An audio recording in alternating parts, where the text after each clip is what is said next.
Okay. So Shivaratri ఒక శివరాత్రి అనే పండుగ చాలా మందికి చాలా ఇష్టం. అవును. సో శివరాత్రికి ఒక విశిష్టత ఉంది. సో ఆ శివరాత్రి అనే పేరు ఏ విధంగా వచ్చింది?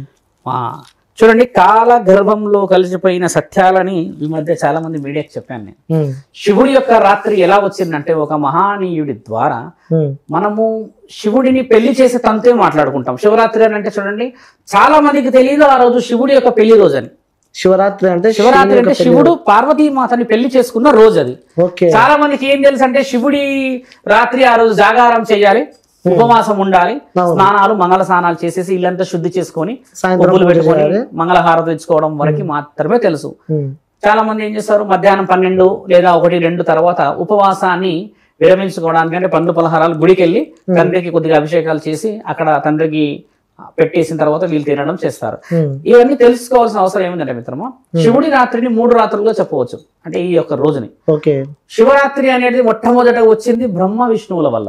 బ్రహ్మ విష్ణువులు నేనంటే గొప్ప అని కొట్లాడుకుంటూ ఉన్న సమయం, అంటే గొడవ, నీవు గొప్ప నేను గొప్ప అంటే సృష్టిని ఆరంభించిన వాడు ఉన్నాడన్న సంగతి వాళ్ళు మర్చిపోయారని అర్థం. ఓ రోజు బ్రహ్మ ఏం చేస్తాడంటే 5 తలలు ఉంటాయిగా బ్రహ్మకి, వస్తాడు. విష్ణుదేవుడు ఏం చేస్తాడంటే ఆదిశేషుపై ఇలా పడుకొని ఉంటాడు ప్రశాంతంగా. పడుకుంటే బ్రహ్మదేవుడు వచ్చి విష్ణు ఆయనను చూడాలని కొంచెం ఇండైరెక్ట్ గా సిగ్నల్స్ ఇస్తాడు. అంటే పరోక్షమైనది నేను వచ్చాను అన్నట్టుగా. అంటే అతిథి మర్యాద చేస్తే ఈయనేమనుకుంటాడు, విష్ణుదేవుడు నేనే గొప్ప, ఆయన వచ్చి నన్ను పలకరియాలని ఈయన పడుకుంటాడు. ఈయన పడుకున్నాడు, ఆయన రావుడు రెండు ఎలా అంటే పొగరుతోనే జరుగుతాయి. ఈయన వచ్చి మర్యాద చేయాలని ఈయన అనుకుంటాడు, ఆయన నా దగ్గరికి రావాలని ఈయన అనుకుంటాడు. ఆ తరుణంలో బ్రహ్మకి కోపం వస్తుంది. ఏమయ్యా, ఆదిశేషుడిపై ప్రశాంతంగా నిద్రపోయి బ్రహ్మని ముల్లోకాధిపతిని సృష్టికర్తని నేను వచ్చాను కదా, నాకు విలువ ఇయ్యాలన్న జ్ఞానం నీకు లేదా అని అంటాడు. అప్పుడు ఈయన విష్ణుడు ఏమంటాడంటే, నీకు లేదా మరి, ముల్లోకాధిపతిని నేను, నీకంటే పై స్థాయి నాది, నాకు విలువ ఇవ్వాలని లేదా నీకు? మర్యాద మొదట నువ్వు నాకు ఇవ్వాలి, నేను నీకు ఇచ్చేది ఏంది మర్యాద? ఈ ఇద్దరి మధ్యలో అహం, కోపాలు, మాటలతో యుద్ధం జరుగుతుంది. ఏమని, నీవే గొప్పవాడివా, నేను గొప్పవాడిని, నేను ఈ పనులు చేశాను, నేను ఆ పనులు చేశాను అని ఇద్దరి మాటల యుద్ధం చాలా పెద్దగా పోతుంది. మాటల యుద్ధం అయిపోయిన తర్వాత నెక్స్ట్ ఆయుధాలతో యుద్ధం. ఏమని, ఈయన దగ్గర వచ్చేసి పశుపతాస్త్రం ఉంటుంది బ్రహ్మ దగ్గర, ఆయన గారి దగ్గర వచ్చేసి మహేశ్వరాస్త్రం ఉంటుంది విష్ణుదేవుడి దగ్గర.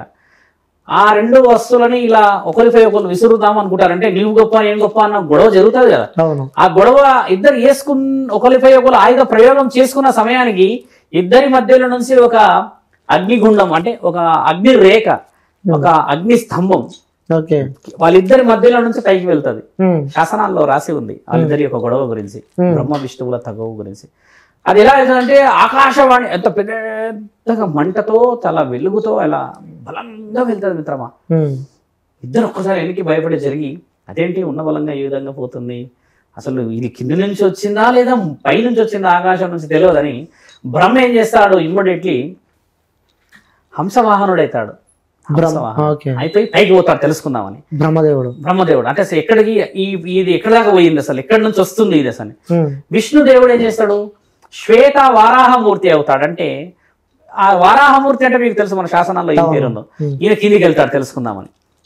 పైకి వెళ్తాడు, కిందికి వెళ్తాడు. ఇద్దరు ఇలా పరిగెత్తి ఇక ఎక్కడా దొరకదు శంకర. ఇద్దరికి ఎక్కడి నుంచి వచ్చిందో విష్ణువుకి కింద తెలియదు. అంటే ప్రారంభం ఎక్కడ, ఈ అంతం ఎక్కడో ఆయనకి తెలియదు, అసలు ఇద్దరికి తెలియదు. బ్రహ్మదేవుడు ఏంటంటే పోతూనే ఉంటాడు పైకి.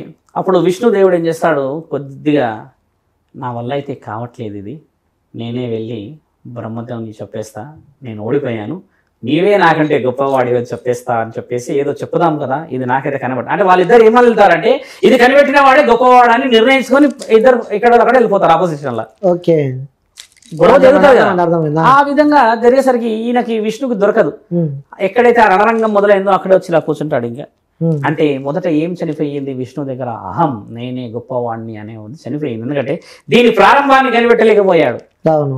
బ్రహ్మదేవుడు పైకి పోతాడుగా హంసవాహనుడై, పోతూనే ఉంటాడు బ్రహ్మదేవుడి మనసులో ఏమొస్తుందంటే, కొంపదీసి విష్ణువు కనిపెట్టిండా, ఏ నుంచి వచ్చిందో నాకైతే దొరకలేదు, వామ్మో ఇప్పుడు ఆయన గెలిస్తే ఇక నేను ఆయన ముంగడ ఓడిపోతే నాకెంత చిన్నతనం, అసలే నేను వచ్చి నాకు 5 తలలు ఉన్నాయి నీకంటే గొప్పని అని ఆయనతో నీ వాగ్వివాదానికి దిగా అన్న తరుణాన్ని గుర్తు చేసుకుంటూ పోతూ ఉంటే ఒక మొగలి పువ్వు పైనుంచి పడుతూ ఉంటుంది ఇట్లా.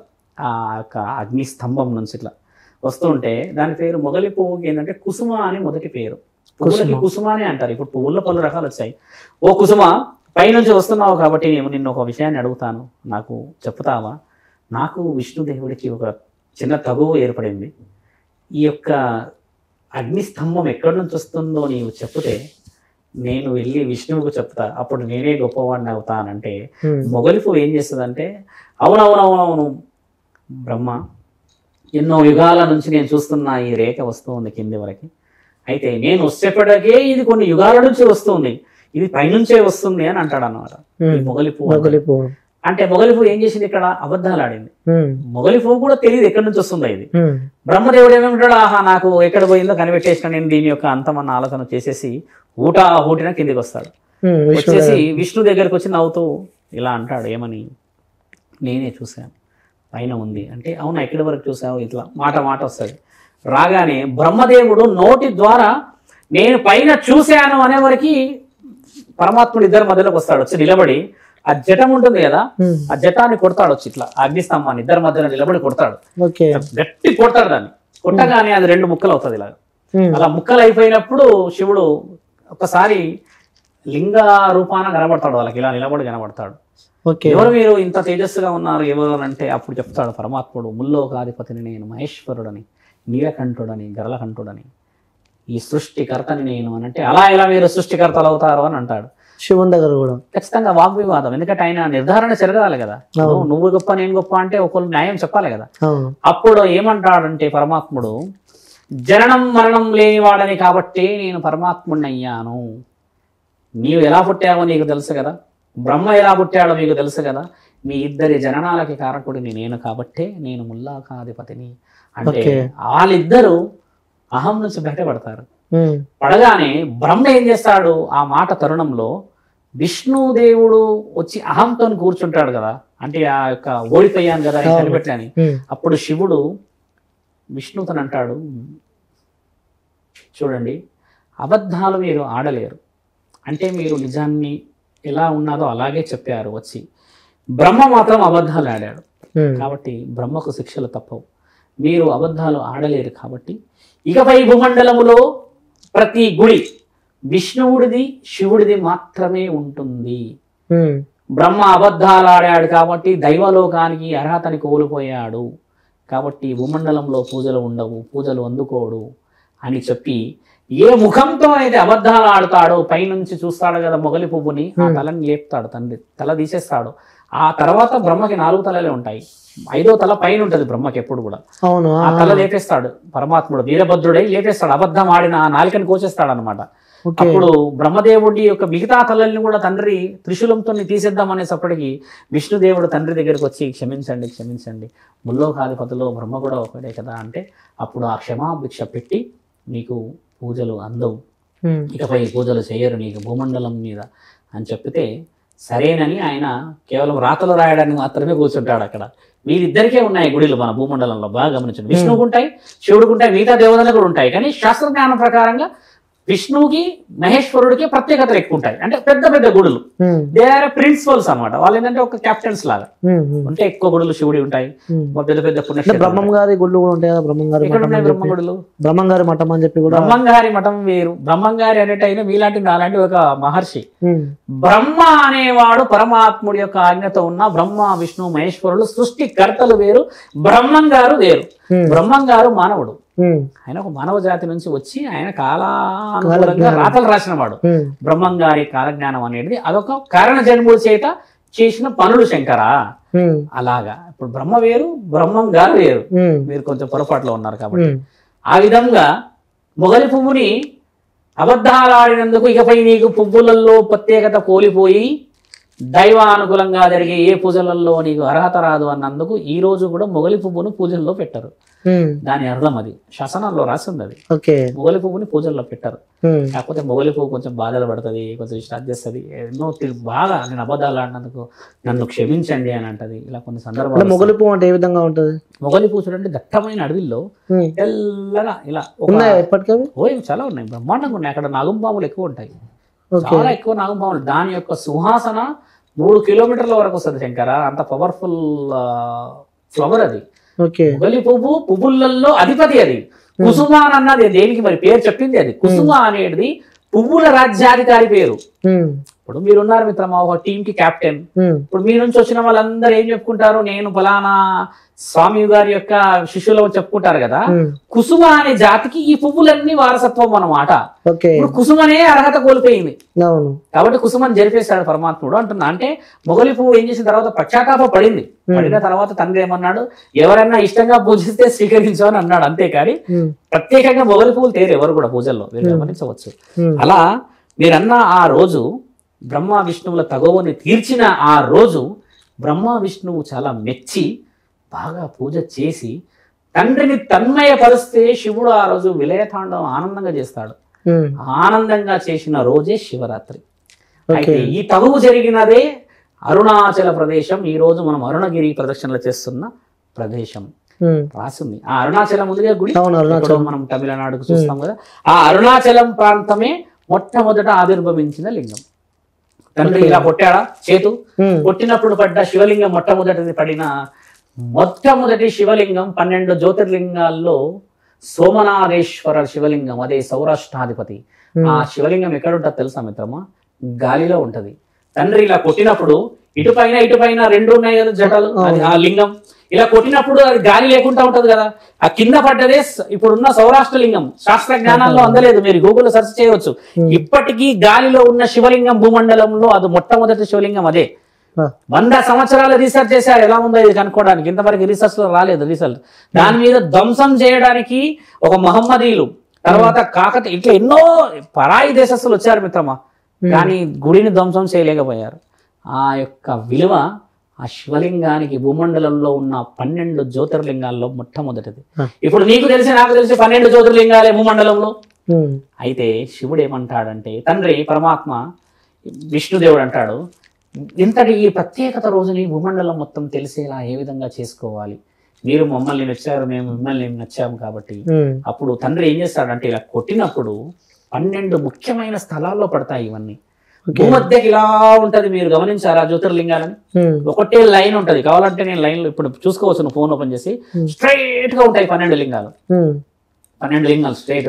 అయితే ఆ రోజు 64 లింగాలు పడతాయి కింద. 64 లింగాల్లో 12 ప్రత్యేకమైన శివలింగాలు. ఆ 12 జ్యోతిర్లింగాలు ఇప్పుడు ప్రత్యేకమైనవి. 64 జ్యోతిర్లింగాలలో మళ్ళీ గుడి కట్టారు. అంటే అక్కడ మొట్టమొదటిగా శివలింగం ఉన్న దగ్గరే గుడి కట్టాము మనము. గుడి కట్టిన దగ్గర శివలింగం రాలేదు మిత్రమా. అంటే శివలింగం ఉన్న దగ్గర కట్టారు మన వాళ్ళు. 64 దగ్గర ఇప్పటికి ఉన్నాయి గుళ్ళు అవన్నీ. ఇప్పుడు 12 జ్యోతిర్లింగాలకు ఎంత శక్తి ఎందుకు వచ్చిందంటే శివుడే స్థాపించుకున్న శివలింగాలు అవన్నీ. ఇప్పుడు నీలాంటి నాలాంటి కారణ జన్ములు దాన్ని మహాపుణ్యక్షేత్రాలు చేశారు. దాని విలువలు వేరు. కాబట్టి బ్రహ్మ విష్ణువు చేసిన ఆ ప్రత్యేకమైన పూజకి తండ్రి మెచ్చడం చేత ఇకపై ఇది శివుడి యొక్క రాత్రి, శివరాత్రి అవుతుంది అని చెప్పిన మొదటి తరుణం అది, శివరాత్రి తరుణం. తర్వాత ఇంకో తరుణం వస్తుంది, పార్వతీమాత పరమేశ్వరులు. ఇప్పుడు మొదటి తరుణంలో బ్రహ్మ విష్ణువులకు ఇచ్చారుగా. రెండవ తరుణంలో ఏంటంటే పార్వతీమాతని పెళ్లి చేసుకోవడానికని ఒక రాక్షసాల సంహారణం జరుగుతుంది. ఎలా అంటే అంధకాసురు, తారకాసురుడు ఇలా రాక్షసులు ఉంటారు. వాళ్ళ పుత్రులని సంహరించడానికి పరమాత్ముడు ఏం చేస్తాడంటే, ఇప్పుడు మీకు తారకాసురుడు అంటే ఒక రాక్షసుడు. చాలా మందికి ఆయన రాక్షసుడు ఏంటంటే ఆయన యొక్క కోపం అంతా దేవతల మీదనే ఉంటది. ఈ తారకాసురుడు అంటే ఆయన ఒక రాక్షసుడు. ఆయన కోపం అంతా దేవతల మీదనే ఉంటది. దేవతల్ని ధ్వంసం చేయాలి, దేవతల్ని చంపేయాలి. దేవత అంటే శివుడు ఇచ్చిన వరం అది ఆయనకి. తారకాసురుడు ఏమిస్తాడంటే నీకు మరణం లేదు అని చెప్పేసి వరం ఇచ్చేస్తాడు శివుడు. శివుడు అప్పుడు విశ్వాచారి, అంటే శివుడికి అప్పటికి పెళ్లి కాదు. శివుడికి పెళ్లి కాదు కాబట్టి ఎప్పటికీ కూడా శివుడికి యొక్క కారణ జన్ముడు, శివుడి యొక్క వంశం ఎవరు రారని తారకాసురుడు విర్రవీగుతాడు. శివుడికి ఇంకో పేరు ఏంటంటే విశ్వాచారి, అంటే మొట్టమొదట శివుడికి పెళ్లి కాలేదు. శాసనాల్లో చూసుకున్నా శివుడు బ్రహ్మచారి, ఆయన పెళ్లి కాలేదు యాక్చువల్లీ. ఆ గొడవలు అన్ని జరిగి తారకాసురుడు ఏం చేస్తాడు, మొత్తం అందరినీ ధ్వంసం చేస్తూ చేస్తూ చేస్తూ చేస్తూ వెళ్తూ ఉంటాడు. ఇప్పుడు దేవాది దేవతలు మొరబెడతారు, తండ్రి వరం ఇచ్చారు. తారకాసుడేమో భూలోకం, ఏ లోకము ముల్లోకం అన్ని నాశనం పట్టిస్తున్నారు. ఏం చెయ్యాలి అని అంటే పరమాత్ముడు అప్పుడు పార్వతీమాతని కారణం చేత మళ్ళీ పెళ్లి చేసుకుంటాడు. దానికి అర్థం ఉన్నాయి పురాణాల్లో, సమయం అంతా ఎక్కువ లేదు కాబట్టి. అమ్మని పెళ్లి చేసుకున్న తర్వాత కారణ జన్ములు పుట్టి దాని ద్వారా జరిగిన మహాయుద్ధం జరుగుతుంది. అప్పుడు ఆయన చనిపోతాడు. తారకాసుడు చనిపోయిన వ్యక్తులు కూడా మీకు తెలుసు, పురాణాల్లో రాసినాయి తారకాసుడు ఎలా చనిపోతాడు అని. అయ్యప్ప స్వామి మణికంఠుడు ఆయన ద్వారా చనిపోతాడు. ఆయన గారేందంటే మిత్రమా, పెళ్లి అవ్వడం చేత పుట్టడం చేత కారణ జన్మం చేత చంపబడతాడు. ఇలా శివుడికి పెళ్లి జరిగింది. ఆ జరిగిన రోజును కూడా శివరాత్రి అంటారు. శివుడు చేసుకున్న రోజు పెళ్లి రోజు. ఇంకో రోజు శివుడు మహానీయుడు మహాత్ముడు ఏం చేస్తాడంటే భవతి భిక్షాందేహి అని చెప్పేసి మన హిందూ ధర్మశాస్త్రాల్లో రాస్తుంది. ఆయన ఏం చేస్తాడంటే, నీవైతే పెళ్లి రోజు ఏం చేస్తావు మిత్రమా, మనం సహజంగా మానవులు అంగరంగ వైభవంగా పందిర్లు వేసి డీజేలు పెట్టి బాజాలు పెట్టి భజంత్రీలు పెట్టి ఓ హడావిడి చేస్తాంగా. ఆ రోజు శివుడి పార్వతి పెళ్లి చేస్తూ ఉంటారు మానవులు. శివపార్వతుల రోజు కదా ఆ రోజు. చేస్తూ ఉన్నప్పుడు శివుడు ఏం చేస్తాడంటే, వీళ్ళు విగ్రహ ఆరాధనని చేస్తున్నారా నిజముగా శివుడిని కొలుస్తున్నారా అని తెలుసుకుందామని శివుడు ఏం చేస్తాడంటే, అదే రోజు ఈ శివరాత్రి రోజే ఏం చేస్తాడు, ఒక పెద్దగా అంగరంగ వైభవంగా ఒక ఊరిలో శివుడి కళ్యాణం జరుగుతున్న ప్రదేశానికి వెళ్తాడు. ఒక నార్మల్ భిక్షాటకుడిగా ఈ ఎంటికలన్నీ దుమ్ము ధూళి దుస్తువులన్నీ చినిగిపోయి ఒక చిన్న సంచి ఎలా వేసుకొని నడవడానికి కూడా స్థితిగతులు లేని కర్ర పట్టుకొని పోతాడు. అమ్మా భవతి భిక్షాందేహి అని అడుగుతాడు గట్టిగా. వాళ్ళు ఏం చేస్తారంటే, ఏంటయ్యా ఇంగిత జ్ఞానం లేని వాడివా నీవు, శివుడి పార్వతి పెళ్లి జరుగుతూ ఉంది, ఇంకా భోజన తాంబూలాల స్వీకరణ జరగలేదు, నీకు మేము భోజనం పెట్టాలా అన్న గొడవ జరుగుతుంది. ఆ విషయ వివరణలో వీళ్ళు ఏం చేస్తారు, తండ్రికి భోజనం పెట్టాల్సినది వదిలిపెట్టేసి ఆయనని గెంటేస్తారు. ఇప్పుడు వచ్చింది భిక్షాటకుడే కదా, భిక్ష మెత్తుకునే వాడికి అహంకారం ఎందుకు, అంత కోపం ఎందుకు, నువ్వు పని అయ్యేంత వరకు వెయిట్ చేయని అంటాడు. పెళ్లి కావడానికి ఇంకా సమయం పడుతుంది, 2-3 గంటల వ్యవధి. అప్పటి వరకు నాకు ఆకలి చాలా ఇబ్బంది, చనిపోయేలా పరిస్థితి బాగాలేదని ఎంత బతిమలాడినా పెట్టరు వాళ్ళు. తండ్రిని తోసేస్తారు. తండ్రి ఎక్కడున్నాడు ఇప్పుడు, విగ్రహంలో ఉన్నాడా, ఆ భిక్షాటనకు వచ్చిన ఆకలిలో ఉన్నాడా, మీరే చెప్పండి. నిజంగా ఆకలి అవుతున్న వాడి మనసులో ఉన్నాడు. అప్పుడు తండ్రిని 10 మంది కలిసి తోసేస్తారు శివుడిని. అంటే వాళ్ళకి తెలియదు శివుడని, నిజమైన భిక్షాటకుడే కాబట్టి తోసేస్తారు. అప్పుడు పరమాత్ముడు ఒక 4-5 అడుగులు వెనక్కి వెళ్ళి ఇలా వెనక్కి చూస్తాడు వాళ్ళని. కనుక అప్పుడు చూసినప్పుడు తండ్రి చేతిలో త్రిశూలం ఒక బ్రాహ్మణుడికి ఒక మహానీయుడికి ఒక భక్తుడికి కనబడుతుంది. వచ్చింది శివుడే కదా, ఆకలితో వచ్చిన వాడికి అన్నం పెట్టాల్సింది మనం వదిలిపెట్టి సాక్షాత్తు పరమశివుడు వచ్చినది కనిపెట్టలేక అహంతో విగ్రహారాధన విగ్రహాన్ని పట్టుకొని మనం పూజలు చేస్తూ ఉన్న ఈ తరుణం ఈ విషయ వివరణకి విలువ లేదు. నిజంగా ఆకలితో వచ్చిన వాడికి అన్నం పెడితే కదా పరమాత్ముని నిజంగా పెళ్లి చేసిన వాళ్ళం అవుతాం అన్నప్పుడు శివుడు ఏం పెడతాడంటే శాపం. ఏ రోజైతే శివుడి యొక్క పార్వతి యొక్క కళ్యాణం మీరు చేస్తున్నారో ఆ రోజు మీరు నోటి ద్వారా ఉమ్ము కూడా మింగే అధికారం లేదు. ఇకపై నీళ్లు కూడా మీరు తాగకూడదు, అన్నము కూడా మీరు తినకూడదు, పెడుతున్న పండ్లు పలహారాలు కూడా మీరు తినకూడదు అని అజన్మ శాపం ప్రాప్తిరస్తాన్ని శాపాన్ని పెట్టి వెళ్తాడు. ఇకపై శివరాత్రి రోజు ఉపవాసాన్ని మీరు పాటించాలి, అదే నాకు మీరు పెట్టే భోజన తాంబూలాలు అని చెప్పేసి ఎడమకాలని పైకి లేకెళ్తాడు. ఎడమకాలతో శపించి వెళ్తాడు ఇలా పెట్టి. శివుడు పెట్టిన శాపం అది మనం అనుకుంటున్న ఉపవాసం. ఓకేనా, శివుడి యొక్క శాపమే మీరు అనుకుంటున్న ఈ ఒక ఉపవాసం. ఉపవాసం మంచిది కాదు, మీరు అన్నది భగవంతుడు ఇచ్చిన పుణ్యం కాదు. మానవులు చేసుకున్న పాపాన్ని పరమాత్ముడు రాసిన రాతని మనం పాటిస్తూ ఉన్నాం. ఇంకా 12 గంటల వరకు జాగారం ఎందుకు చేస్తారు గురువు గారు అన్నారు కదా. ఏమో మళ్ళీ రాత్రి 12 గంటల వరకు శివుడు వస్తాడేమో అడుక్కోవడానికి, మళ్ళీ ఎవరు వస్తారో తినడానికి, మళ్ళీ ఏ సాధువు ఏ బ్రాహ్మణుడు ఏ భిక్షాటకుడు వస్తాడో తినడానికి. అందుకని 12 దాటితే శివుడికి రాత్రి అయిపోతుంది కదా, అందుకని 12 గంటల వరకు జాగారణ చేస్తారు. దాని ప్రత్యేకత ఏంటంటే మిత్రమా, మీరు అనేది ఉపవాసం చేస్తున్నది శాపం, పరమాత్ముడికి మనం ఇస్తున్న విలువ. జాగరణ చేస్తున్నాం ఆ 12 గంటల వ్యవధి అంటే 24 గంటలు కదా, 12 to 12 కదా ఆ రోజు గడవడానికి జాగరణ. మన వాళ్ళు ఏం చేస్తారంటే డీజేలు పెట్టి భజంత్రీలు పెట్టి వాళ్ళ యొక్క భక్తిని చాలా ప్రశాంతంగా చూపిస్తారు. అలా కాకుండా శివపురాణాలు విని శివుడి కళ్యాణం గురించి తెలుసుకొని అసలు శివుడి కళ్యాణానికి ఉన్న ప్రత్యేకత ఏందో తెలుసుకుంటే మిత్రమా ఎంతటి ఆనందం ఉంటుంది తెలుసా భూమండలంలో. అలా చెప్పే వాళ్ళు ఇంకా ఉన్నారు. శివపురాణం మేము చదివాము కదా, ఎన్నోసార్లు చెప్తాను నేను ఎంతోమందికి. అసలు కళ్యాణం అనేది అసలు శివుడి కళ్యాణం చేస్తున్న ఆ తరుణాన్ని చదివితే మిత్రమా అబ్బబ్బబ్బా ఎంతటి ఆనందం పొందుతావు తెలుసా. అసలు విచిత్రంగా జరుగుతుంది శివుడి పెళ్లి. అంటే పార్వతీమాతని వాళ్ళ యొక్క మామని వాళ్ళ యొక్క అమ్మని వాళ్ళ అత్తని వాళ్ళందరినీ శివుణ్ణి చూసే తరుణం చూడాలి మిత్రమా. అంగరంగ వైభవంగా ఆయన వచ్చేది ఎలా వస్తాడో తెలుసా మిత్రమా. వాళ్ళ అత్తగారు మొదట చూస్తున్నప్పుడు ఈయన ఎవరైనా పెళ్లి కొడుకు అని అన్నప్పుడు బ్రహ్మదేవుని చూసి అడుగుతుంది పక్కనున్న వాళ్ళని నారదుడిని, ఇట్లా ఈయననేనా నా బిడ్డని చూడడానికి వస్తుంది అని బ్రహ్మను చూసి అడుగుతాయి, లేదు లేదు ఈయన కాదంటారు. విష్ణుదేవుడిని చూస్తారు, లేదు లేదు ఈయన కాదు. తర్వాత వేరే వేరే వేరే వేరే చూస్తే ఎంత మందిని చూసినా కాదు కాదు కాదు కాదు కాదు అని అంటారు. ఎందుకంటే అంగరంగ వైభవంగా కనబడాలందరూ పెళ్లి కొడుకేమో అని ఈమె తప్పు పడతా ఉంటుంది.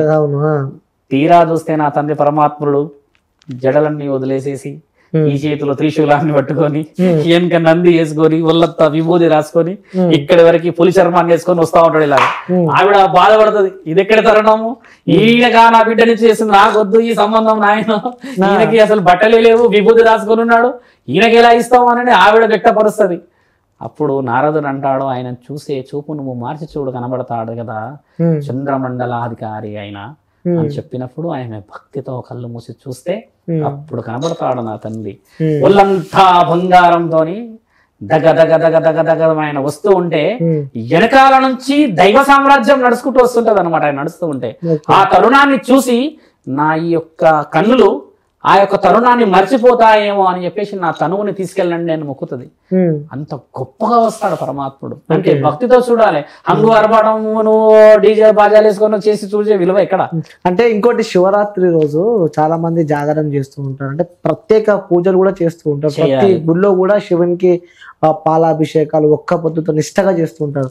కానీ మరి ఇన్ని సంవత్సరాల నుంచి చూస్తున్నాం, ఏ రోజు శివుడు కనిపించలేదు కదా. ఖచ్చితంగా శివుడు కనిపించాలి అంటే నిజంగా నువ్వు అడిగిన ఈ ప్రశ్నకి ఎలా వాల్యూ రావాలి? నిజంగా ఆకలితో ఉన్నవాడికి అన్నం పెడుతున్నామా పరమాత్ముడు కనబడడానికి? ఈ రోజు భక్తితో పూజ చేస్తున్నావు నీవు, నిజమే. శివరాత్రి రోజు చేసుకొస్తున్నావుగా, 365 రోజులు నీవు చెయ్యాలిగా. తండ్రి ఇచ్చిన ఆజ్ఞ ఏంది? నాకు పాలాభిషేకాలు, నెయ్యితో అభిషేకాలు, మీరు చేస్తున్న పండ్లు పలహారాల అభిషేకాలు నేను స్వీకరించనా నీకు కనబడదు. కానీ నిజంగా నీకు మెట్లపై కూర్చొని ఆకలితో అలమటిస్తున్న వాడికి పెడితే మాత్రం నేను స్వీకరిస్తా. అంటే నిజంగా భక్తిని నీవు ఎక్కడ చూపించాలి? ఆకలితో ఉన్నవాడికే కదా మిత్రమా. మీరు అన్నట్టుగానే పరమాత్ముడు దర్శనం ఎందుకు ఇయ్యలేడు ఇప్పటి వరకు అని అంటే, మరి నిజమైన భక్తిని చాటుకున్నప్పుడు ఎంతమంది భిక్షాటన చేస్తున్నారు ఇప్పుడు నువ్వు ఉన్న ఈ హైదరాబాద్ లో లక్షల్లో. పుణ్యం ఎక్కడ ఉంది? చాలా తక్కువగా ఉంది. సొంత లాభానికి చేసుకుంటున్నాం కదా, పూజలైనా పురస్కారాలైనా గోపురాలైనా. శివసాధం అయినా నన్నే తోసేశారు మిత్రమా విగ్రహ. నేను ఒక పూజలోకి వెళ్ళినప్పుడు మీకు చెప్తే గతంలో భగవతి భిక్షాదేహి అని అన్నానికి వెళ్తున్నప్పుడు అందరు తింటున్న ఆ యొక్క క్రమసంఖ్యలో అంటే లైన్లో నేను నిల్చున్నప్పుడు మమ్మల్ని తోసేశారు. చూసండి భక్తికి విలువ ఎక్కడ ఉంది, ముక్తికి విలువ ఎక్కడ ఉంది. ఆకలితో ఉన్నవాడు ఏ రూపంలో వచ్చాడనేది చూసడం వదిలిపెట్టేసేసి మాట అంటేనే ఇస్తామా భగవంతుడి పేరు. ఒక వేరే దేవుళ్ళ గురించి వెళ్ళిన గుడిలో ఆ పేరు తలుచుకుంటేనే చేతికి వాళ్ళు ప్లేట్ ఇస్తున్నారు. అలా మాకు అనుభవం అయింది. నిజంగా నా ఆకలికి ఆ రోజు పోగానే మర్యాద అన్నం తిని వృధా చేయకండి స్వామి అని అంటే నిజంగా నేను వాళ్ళ దేవుడి పేరు తలుచుకునేవాను కదా నా కడుపు నింపాలని. అలా తలుచుకోవట్లేరు మానవులు. ఆ ప్లేట్ ఇస్తూనే ఆ మాట అనాలి, వాళ్ళ కులదైవం పేరు తలుచుకోవాలి. ఎలా తలుచుకుంటాం? తప్పు కదా అది. ఆకలితో ఉన్న వాళ్ళకి అన్నం పెట్టి వృధా చేయకండి అంటే కడుపు నిండా తినొచ్చి అందరూ ఆయన పేరే తెలుసుకొని పోతారు కదా. పుణ్యం లేదు అనే ఆలోచన చెయ్యాలి. ఎందుకంటే నువ్వు అన్న శివుడు ఎందుకు కనబడతలేడు ఇప్పుడు ఇంత పెద్ద మహనీయమైన ఈ ప్రపంచంలో అనంటే, ఏ రోజైతే ఆడబిడ్డకి రక్షణ కోల్పోయారో, ఏ రోజైతే నిజంగా నీవు అన్నం గురించి కేవలం ఒక తిండి అనే విలువ గురించి నీ యొక్క నిజమైన బాంధవ్యాన్ని కోల్పోయావో, డబ్బు గురించి నీ యొక్క అహం నీవన్నీ పెరిగిపోయాయో, నీవు అనేది వచ్చినప్పుడే పరమాత్ముడి దర్శనం కోల్పోయారు. ఇప్పుడు చాలా మంది సాధువులకి అఘోరాలకి వీళ్ళందరికీ పరమాత్ముడు కనబడతాడు, పరమాత్ముడితో మేము కలలో మాట్లాడతాము, లేదా ఏదో ఒక రూపాన మాకు కనబడతాడు అని అనడానికి గల ముఖ్య కారణం ఏంటంటే మిత్రమా, వాళ్ళు నిజంగా స్పష్టంగా అదే ధ్యాసలో ఉంటారు. వాళ్ళు ఆకలితో ఉన్నవాడికి అన్నం పెడతారు. ఇప్పుడు ఎక్కడైనా గణేశుడిది ఏదన్నా అన్నదానం అయింది అనుకుందాం, అమ్మవారిది అన్నదానం అయింది అనుకుందాం, అక్కడ ఉన్న అన్నానికి భిక్షాటకులకు పెడతారు, తర్వాత గొప్ప గొప్ప వాళ్ళు వస్తారు. ఒక మాట మీరు ఆలోచించాల్సింది ఏంటంటే, భిక్షమయ్యి వాళ్ళ దుస్తులు బాగలేని వాళ్ళని వేరే క్రమ సంఖ్యలో పెడతాం, వీళ్ళని వేరే క్రమ సంఖ్యలో పెడతాం. మరి ఈయనకి ఆయనకి పెట్టే భోజనంలో వ్యత్యాసం లేదు కదా, ఆకలిలో వ్యత్యాసం లేదు కదా. మరి ఆ వ్యత్యాసం ఎవరు పెట్టాలి? నీకు అంత వ్యత్యాసం ఉన్నప్పుడు అన్నదానం అనేది పెట్టకూడదు కదా. నువ్వు పెట్టేది అన్నదానం ఎవరు తింటే ఏంటి, ఎవరైనా అలాంటిది ఇటువైపు అటువైపు పెట్టడం ఎందుకు? మరి అందుకే అన్నపూర్ణేశ్వరి మాత కూడా పుణ్యం చేసుకున్న వాళ్ళ దగ్గరే మాత్రమే ఉంటది. అది 3 పూటలు ఉంటే చాలు. గడిలలో నిండిపోయి ఉంటే ఆ ఆహారం మనకి ఎందుకు శంకరా? విలువ అనేది మానవులు సంపాదించుకుంటే భక్తి కనబడితేనే పరమాత్ముడి దర్శనాలు జరగాలి. ఒక 200-300 సంవత్సరాల క్రితం చూస్తే దేవుడు ప్రత్యక్షమయ్యిండు వరం ఇచ్చిండు అనేది మనము విన్నాం కదా, ఇప్పుడు ఎందుకు ఇవ్వట్లేదు మరి? అవును. సో గురూజీ ఇంకోటి శివరాత్రి రోజు కూడా మాదక ద్రవ్యాలు అంటారు. సో అంటే ఉంటాయి కదా, శివునికి కూడా చాలా ఇష్టం అని చెప్పి కూడా అంటుంటారు. సురాపానం అని, తర్వాత మళ్ళీ ఏదైనా మద్యం అని, లేకపోతే అంటే ఇప్పుడు చూడండి మన భగవంతుడి శాసనాలు పురాణాలలో ఏముందంటే సురాపానం దేవతలు కూడా సేవిస్తారని రాసి ఉంది. సురాపానం అంటాం దాన్ని. ఇప్పుడు శివుడిది కొన్ని చిత్రపటాలలో కూడా ఆయన గారు తీసుకున్నట్టు తాగినట్టు కూడా ఫోటోలు ఉన్నాయి. అయితే మీరు అన్నట్టుగా మానవులలో భక్తికి కొంచెం ఇదొక మార్గం కూడా ఉంది. అఘోరాలు గాని, నాగ సాధువులు కానీ, శివ సాధువులు కానీ మద్యాన్ని సేవించే వాళ్ళు కూడా ఉన్నారు. వాళ్ళు సేవించే దాంట్లో ఎలా అంటే మిత్రమా, ప్రత్యేకించి వృక్షాలు చెట్లు నుంచి వచ్చే వాటిని సేవించే వాళ్ళు ఉన్నారు. అది కూడా కాశీకి సంబంధించి పెద్ద పెద్ద పుణ్యక్షేత్రాలు అక్కడక్కడ కనబడతారు, నార్మల్ లైఫ్ లో కనబడరు వాళ్ళు. అలా స్వీకరణ ఇవ్వడానికి గల కారణం ఏంటంటే తండ్రి చూపించాడు కదా ఒక చిత్రపటాలు కానీ, ఒక ఏమని సురాపానం నాకు నేను స్వీకరిస్తానని. కాబట్టి భక్తితో పెడతారు, కానీ మానవులను తాగమని ఎక్కడ పెట్టలేడు తండ్రి. ఆయన తాగడానికి అర్థం పర్థం పరమాత్ముడు రాసిచ్చాడు, సాగర మదనమే చేశాడు, గర్రకంఠుడు ఇక్కడ పెట్టుకున్నాడు ఆయన విషయాన్ని. అలాంటి వాడు ఒక అర్థంగా స్వీకరించేసి భక్తిలో కూర్చోడానికని ఈ చిన్న మెదడుపై ఒక వివరణ, దీన్ని అనుమస్తిష్కం అంటారు. ఇప్పుడు మద్యం సేవించిన వాళ్ళు ఏం చేస్తారు, ఒకవేళ హ్యాపీగా తాగితే హ్యాపీగానే ఉంటారంటారు, బాధలో తాగితే బాధగానే ఉన్నామంటారు. ఇలా కొన్ని ఉంటాయి సందర్భాలు. ఈ అఘోరాలు, నాగసాధువులు, శివ సాధువులు తాగేది ఏంటంటే మిత్రమా, వాళ్ళు తాగేటప్పుడు పరమాత్ముడి నామస్మరణం చేసుకొని తాగుతారు. అంటే ఆ విషయ వివరణ మళ్ళీ ఆయన మత్తులో నుంచి కోలుకునేంత వరకు ఆయన శివనామస్మరణలోనే ఉంటాడు. దాని అర్థం అది. అంతేగాని వీళ్ళు తాగేసేసి ఎవరినో ఇంకేదో చేయడానికో గొడవ పడ్డానికో పంచాయతీగా కాదు కదా మిత్రమా. దాంట్లో అఘోరాలు వీళ్ళందరూ తీసుకునే విలువ కూడా అదే. ఓం నమ శివాయ నమః అని తీసేసుకుంటే అప్పుడు ఓం నమ శివాయలో వెళ్ళిపోయి ఆ మైండ్ అక్కడికి ఫ్రీజ్ అయిపోతుంది. అది ఆ ఫ్రీజ్ అయిపోయింది మళ్ళీ ఎప్పుడు రిలీజ్ అవుతుంది, 24 గంటలకో 48 గంటలకు వాళ్ళు తీసుకున్న మోతాదుని బట్టి వస్తుంది అది. అంటే ఇది నామస్మరణంలో భగవంతుడి ధ్యానంలో ఉన్నదే కదా. ఎక్కడైతే తాగి విచలవిడతరం చేయమని చెప్పి రాసిలేదు కదా, అది విషయం. ఇప్పుడు ఆపరేషన్ లేకుండానే మోకాళ్లకు ప్లాస్మా ట్రీట్మెంట్, మీ ఆర్థోపెటిక్ సమస్యలన్నిటికీ రోబోటిక్ టెక్నాలజీ ద్వారా తక్కువ ఖర్చుతో శాశ్వత పరిష్కారం, ఫ్రీ కన్సల్టేషన్, ప్రతి ట్రీట్మెంట్ పై 20% డిస్కౌంట్. ఈ ఆఫర్ కొద్ది రోజులు మాత్రమే, త్వరపడండి. V9 hospitals 9281465842.